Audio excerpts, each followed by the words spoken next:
चलिए शुरू करते हैं। पाकिस्तान ने टॉस जीत के बैटिंग लेनी थी यार, फिर अपनी अच्छी बॉलिंग से उस टारगेट को डिफेंड करना चाहिए था। 11वें ओवर में आप उस्मान तारिक को लाए जब आधा मैच ऑलरेडी जा चुका था, ईशान किशान अपना तमाम काम कर चुके थे। आई थिंक यहाँ पे आगा सलमान से और पाकिस्तान से बहुत बड़ी मिस्टेक हुई है। Fifth mistake which I think कि आगा सलमान ने फॉर ग्रांटेड ले ली अपनी बॉलिंग को। 2 ओवर्स किए, अच्छे किए, तो भाई बाकी 2 ओवर्स क्यों नहीं किए। बाबर आजम के लिए this was the best situation of his entire life time के वो ये वाला मैच जिताते। आई थिंक इससे बड़ी परफॉर्मेंस और कोई नहीं होती। अस्सलाम वालेकुम रीडर्स, क्या हाल चाल। मैं कहता हूँ ठीक ठाक हो गए, और अगर ठीक ठाक नहीं हो तो मैं समझ सकता हूँ आप क्यों ठीक ठाक नहीं हो। पाकिस्तान वर्सेस इंडिया का मैच देखने के बाद मैं भी ठीक ठाक नहीं था। खैर, पाकिस्तान मैच तो बहुत बुरी तरीके से हारा, क्या वजूहात रहीं इसके बारे में थोड़ा सा डिस्कस करूंगा, अपने पॉइंट ऑफ व्यू शेयर करूंगा, अपना ओपिनियन शेयर करूंगा। बट इससे पहले कि मैं अपना ओपिनियन शेयर करूँ, ये मैं बता दूँ कि I am not any professional cricketer. मुझे इतनी नॉलेज नहीं है, जो मुझे समझ आता है मैं उसके अकॉर्डिंग बात करूंगा। चलिए शुरू करते हैं। So let's talk about 5 points where I think Pakistan missed the trick. सबसे पहली चीज तो ये कि इंडिया के खिलाफ या किसी भी बड़ी टीम के खिलाफ पाकिस्तान की टीम में अगर फखर जमान नहीं है तो आई थिंक पाकिस्तान के चांसेस वैसे ही कम हो जाते हैं, क्योंकि Fakhar Zaman is one of those player जो कि काफी सेल्फलेस है, और बड़े मैचेस में उसने प्रूव किया है कि जब मैटर बड़े होते हैं तो फखर खड़े होते हैं, और ऐसे में फखर जमान का टीम में ना होना आई थिंक पाकिस्तान के चांसेस को काफी कम कर देता है। दूसरी mistake what I think is कि पाकिस्तान ने टॉस जीत के बैटिंग लेनी थी यार। पाकिस्तान को बैटिंग लेके एक टारगेट सेट करना चाहिए था और फिर अपनी अच्छी बॉलिंग से उस टारगेट को डिफेंड करना चाहिए था। Exactly how Pakistan played against India in the Asia cup 2025 final. But Pakistan miss the trick. Toss जीत के बॉलिंग ले ली, इंडिया से अच्छा स्कोर करवा दिया। इस पे भी बात हम करेंगे कि कैसे स्कोर हो गया इतना ज्यादा, लेकिन इवेंचुअली टॉस वाज समथिंग जो कि पाकिस्तान ने मिस किया। Third mistake which I think कि बहुत बड़ी मिस्टेक थी, वो ये कि जब आगा सलमान ने अपना पहला ओवर कराया और अभिषेक को आउट कर लिया, बहुत अच्छी कैप्टनसी का मुजाहरा किया पहले ओवर तक, लेकिन दूसरे ओवर में शाहीन शाह अफरीदी को बॉलिंग पे लगाना, नो डाउट वो हमारे प्रीमियर फास्ट बॉलर हैं, I totally respect him, but he is out of touch, he is not in form, he is not fully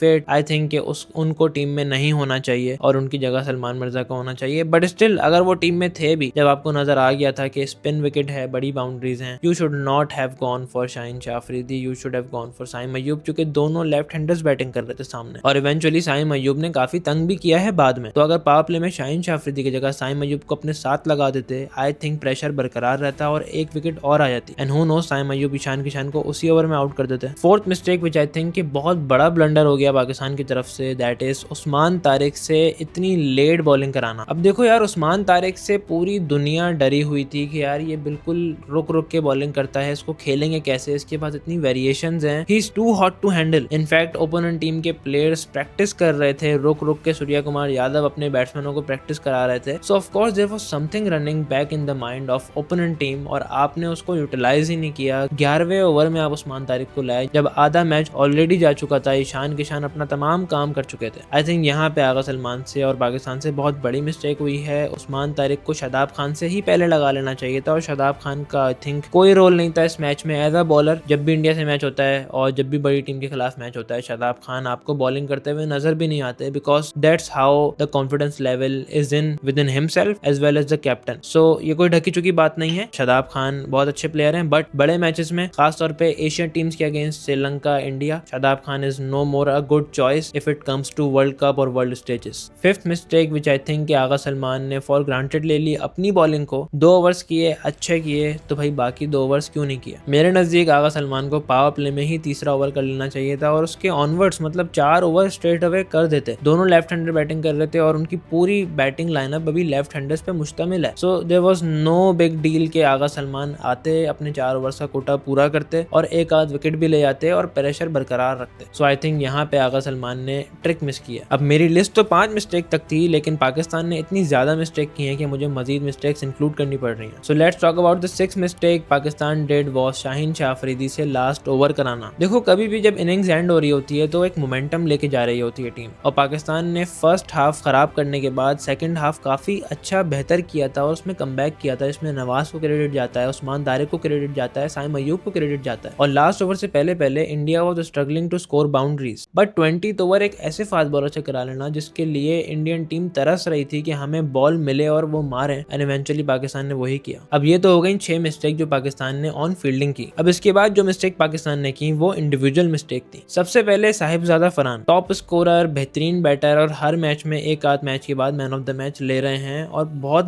बेहतरीन परफॉर्म कर रहे हैं, बट सब जानते हैं कि साहिबजादा फरहान शॉर्ट पिच पे थोड़ा सा हिचकिचाते हैं और साहिबजादा फरहान को भी ये बात पता है। सो आई थिंक साहिबजादा फरहान को रेडी रहना चाहिए था शॉर्ट पिच के लिए, ताकि वो हार्दिक पांड्या की शॉर्ट पिच बॉल को स्टैंड्स में फेंक सकते और आई एम श्योर वो फेंक सकते, but I think he was not ready. उसके बाद साइम अयूब पहली बॉल पे भी बच गए आउट होते होते और दूसरी बॉल पे इवेंचुअली आउट हो गए। तो अगर आपके दोनों ओपनर्स ऐसे चेस में जहां पे 173 सिर्फ देखने में है, लेकिन श्रीलंका की इस बाउंड्रीज और इस पिच को देखते हुए दिस वाज अप्रोक्सीमेटली 215 और 220 टारगेट, और इतने बड़े टारगेट को चेस करते हुए you need your opening batters to stand up, which Pakistan couldn't. उसके बाद आगा सलमान भी राइट शॉट खेलते हुए आउट हो गए, and then there comes Babar Azam. Babar Azam के लिए this was the best situation of his entire life time के वो ये वाला मैच जिताते। आई थिंक इससे बड़ी परफॉर्मेंस और कोई नहीं होती, और nobody is asking him to hit the winning run. Of course we were just asking him कि 30 बॉलों पे 40-45 रन कर लो, रन बॉल इनिंग खेल लो, एंकर कर लो, और उसके बाद लीव द